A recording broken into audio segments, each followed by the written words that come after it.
In early July 1969, just before Apollo 11 went to the moon, famous astronaut Frank Borman went to Moscow as an agent of NASA. Even though it was close to the big moon landing, Borman noticed that the Russian cosmonauts at the U.S. Embassy seemed quiet on July the 4th. The next day, he met Nikolai Kamanin, a key person in the Soviet space program, at the Cosmonaut Training Center to have a conversation about space research. At that meeting, a journalist asked Kamanin about a Soviet moon mission in front of Borman, but Kamanin couldn't say a clear yes or no. Why so?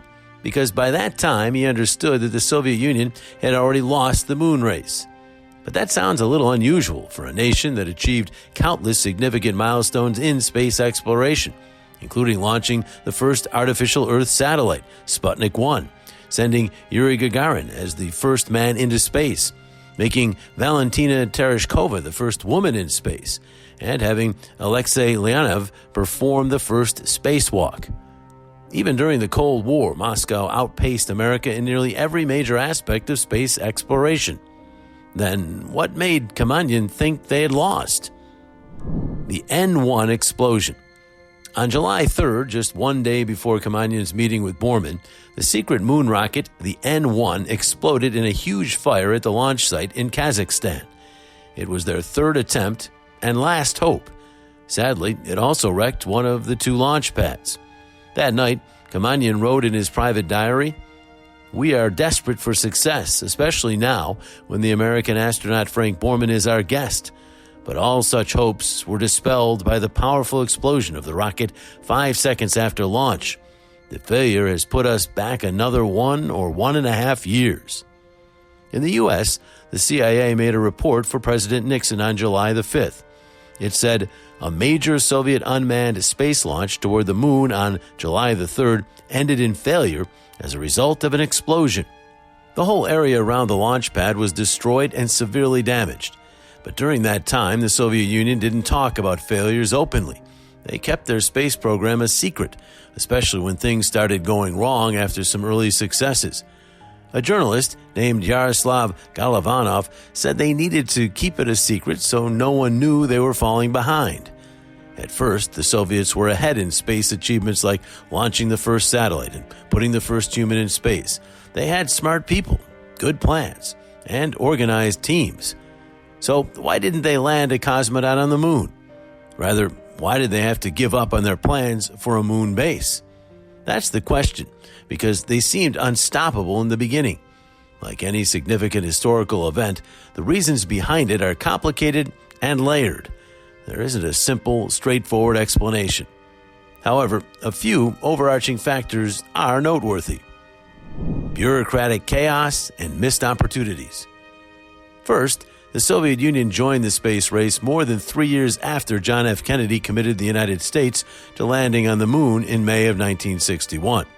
In 1960, Sergei Korolev, the head of the Soviet missile and space program, obtained approval for a series of powerful rockets known as N rockets, capable of lifting around 80 tons of payload into Earth orbit by 1967. The purpose of these rockets was to beat America in space exploration, encompassing various military objectives, the construction of a large space station in Earth orbit, and the potential for human missions to Mars. By September 1962, a plan was solidified to launch 75 tons into Earth orbit using a rocket called the N1. However, unlike NASA's Saturn V, there was no definite mission for the rocket for at least another year. It wasn't until 1963 in July that Korolev, for the first time, prioritized a manned lunar landing and tasked his engineers with developing a comprehensive plan.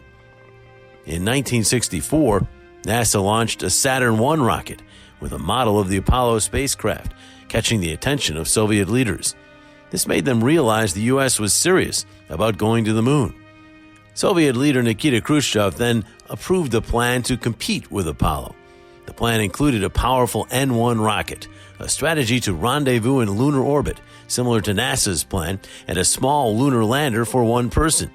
However, by this time, Apollo was much ahead of them.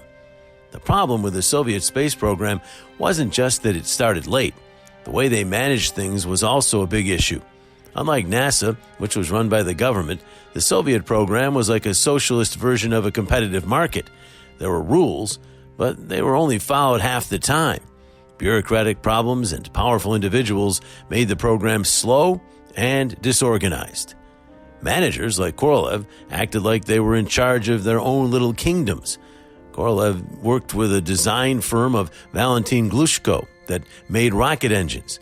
They had known each other since the 1930s, but their friendship had ups and downs, especially during Stalin's purges, and the conflict over the N-1 rocket completely ruined their relationship.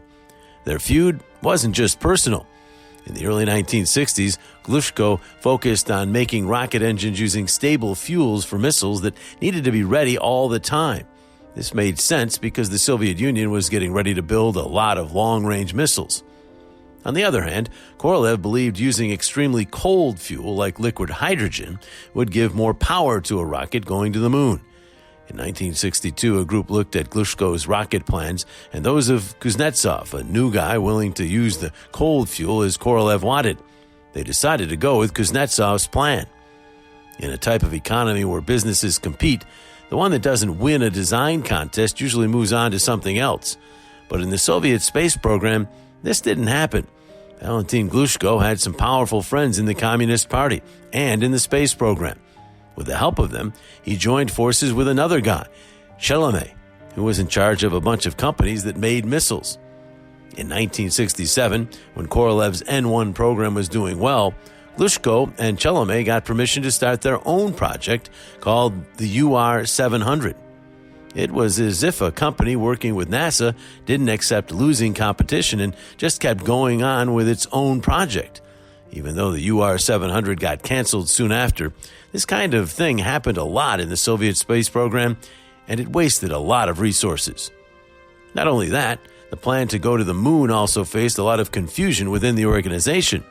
Right from the start, Korolev and others thought about sending a cosmonaut to orbit the moon as a separate mission from actually landing on the moon. Even though it would have made more sense to combine them into one program, they kept them separate until the late 1960s. Finally, Korolev and Chelomey agreed to work together on a program called L-1. Its only aim was to send 2 cosmonauts around the moon and bring them back to Earth. This project, known publicly as Zond, didn't succeed either. The rocket that was supposed to launch it, Chelomey's new Proton, failed 3 times in 1967 and 1968. Zond 4 did make it to deep space, but when it came back, it landed way off course in the Atlantic and had to be destroyed remotely. In the middle of 1968, there was a chance that the Soviet Union could have sent a mission to orbit the moon before NASA's Apollo 8, which was added to the schedule in August of that year. However, the Soviet missions Zond 5 in September and Zond 6 in November successfully circled the moon but faced problems when returning to Earth. This led to the cancellation of a planned mission in early December to beat Apollo 8. When Apollo 8 orbited the moon during Christmas 1968, Soviet official Kamanin expressed regret in his diary, as we said earlier, that they had missed the opportunity, and he felt sad that the men flying to the moon were Americans, instead of Soviet cosmonauts like Valery Bykovsky, Pavel Popovich, or Alexei Leonov.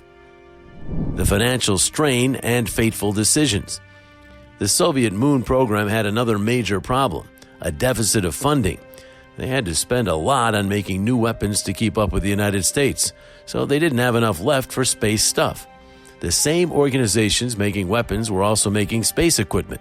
The main group, OKB-1, was building the N-1 moon rocket while also making a new missile. Money was tight, and when the military in charge of the space program had to decide where to spend money, they chose military stuff over space projects. Many top military officers thought the N-1 rocket was a total waste and didn't hide their dislike for it. In 1965, the Soviet Minister of Defense, Marshal Rodion Malinowski, said, "We cannot afford to and will not build super-powerful launch vehicles and carry out flights to the moon." His successor, Marshal Andrei Grechko, was even more headstrong, saying, "I'm against going to the moon." The N-1 program faced a critical decision due to a lack of funds and time. In order to save money and expedite the process, they chose not to conduct ground testing of the first stage before launching. Naturally, this decision proved to be fateful, as all 4 launch attempts between February 1969 and November 1972 ended in failure. The first stage of the N1 used a pioneering yet risky technique called staged combustion, designed by Kuznetsov, the engine's creator. This approach resulted in a relatively low thrust of about 150 tons at sea level, compared to the Saturn V's F1 engines, which had a thrust of around 690 tons. To achieve the required thrust, 30 engines were placed at the base of the N1's first stage. The decision to coordinate numerous engines firing simultaneously posed challenges in thrust and vector alignment. There was a heated argument concerning this between Korolev and Deputy Leonid Voskresensky, leading to Voskresensky's resignation in 1964 due to his perception of the project's likely failure. The Soviets attempted 4 N1 spacecraft launches, with the second try on July 3, 1969, coinciding with NASA's Apollo 11 launch. They aimed to send the unmanned Zond spacecraft around the moon to assert space race competitiveness. However, the N1 rocket failed, exploding and causing widespread damage, putting the final nail in the coffin of the Soviet moon race aspirations. In the meantime, there was another top-secret mission led by Glushko, the Zvezda project, which was also part of the N1L3 expedition program in the 1970s, aiming for cosmonaut landings with the LK moon landing module.